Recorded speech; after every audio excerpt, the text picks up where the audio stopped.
Peyton, you are the first MCU director to deliver a trilogy. You've completed all 3 movies of Ant-Man.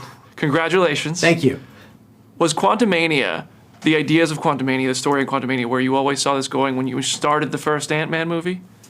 I mean, it's crazy when you think back to the first movie. And at that point, I think our biggest concern was, can an audience take a character named Ant-Man who shrinks and talks to ants seriously? And will they accept Paul Rudd as a superhero? Those were the issues back then. And I feel like we accomplished that. But we did set in motion this idea of the quantum realm. We introduced that. And it was Adam McKay and Paul Rudd, in their rewrite of the script that introduced that notion. And I, of course, knew it from the comics as the microverse. And I love that idea. So we ran with it. I think in the back of our minds, we thought, like, if we were given the chance in the future and success, if we could do that, that would be amazing. That'd be a great place to take this trilogy of movies. And here we are now, I don't know, what is it, 8 or 9 years later? And we were able to do that. And for me, it was the most gratifying thing in the world.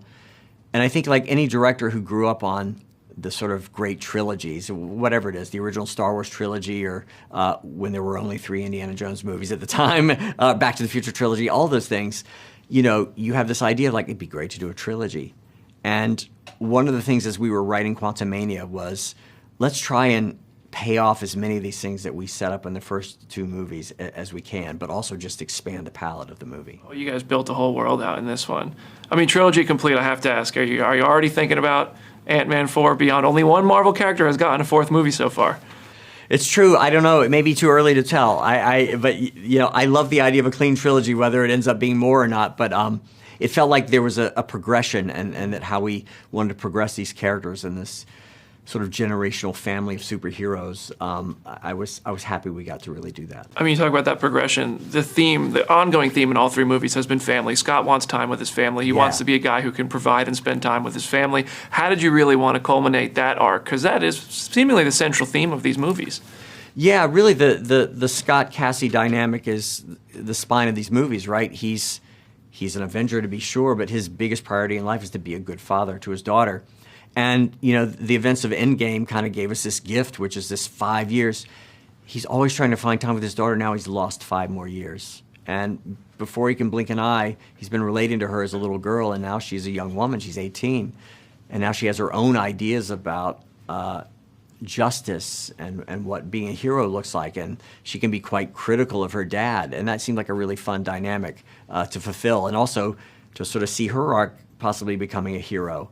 And she's very idealistic, and this journey to the quantum realm puts those ideals to the test. Quantumania has a lot in it that visually is reminiscent of Star Wars. You're fresh off episodes of The Mandalorian. Yes. Did you intentionally take cues from Star Wars, or is this like, because visually I've never seen anything like this from Marvel?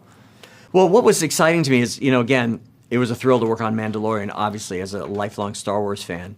And certainly the environments that George Lucas kicked off many, many years ago have made an indelible stamp on generations now. What was cool about Quantumania is the Ant-Man movies kind of own the quantum realm. I mean, they passed through it and used it for the time heist and Endgame, but it was ours. We were free to create whatever.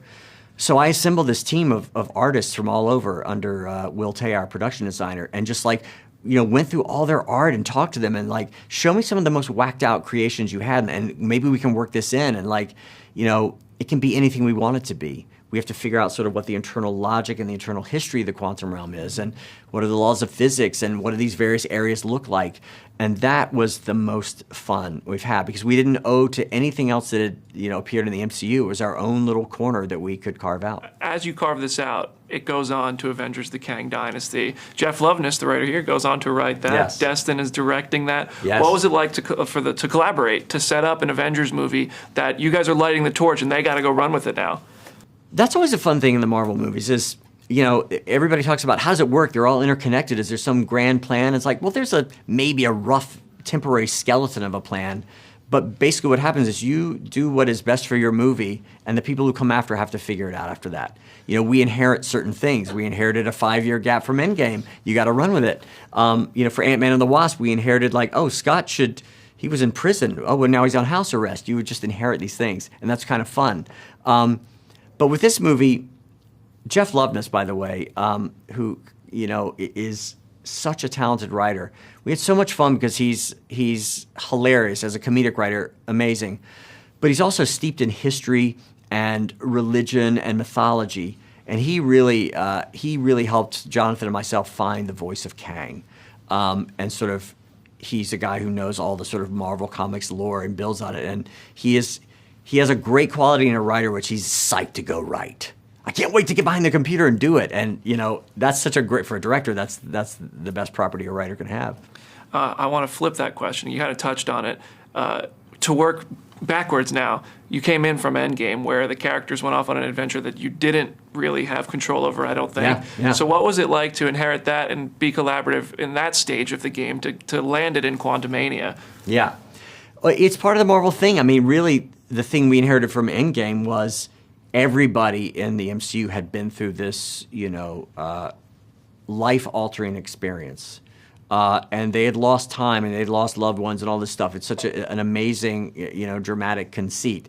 And here we had to Thanos was cast a large shadow. So as we were introducing, I went to Kevin, I was like, if we're gonna do a third Ant-Man movie, we gotta have a villain in this thing, a big villain. And Kang was the one that obviously I was a huge fan of from the comics. And when we landed on Kang, it made this movie feel epic already just by who they were going to go up against, and it was also really fun to take kind of two Ant-Man and Wasp, who were sort of they're not Thor, they're not Hulk, they're not Iron Man or Captain America. They're gonna be on the front line, the first Avengers to actually meet Kang, and that struck us as interesting. Is like, this seems like such an uneven match. This is going to be fun to figure this out. Oh, man, the way you figured it out is really fun, dude. It's cool. Thank you. Well, thank you so much for the time, man. Congratulations on another one. Thank you. And it's always a pleasure to talk to you, Peyton.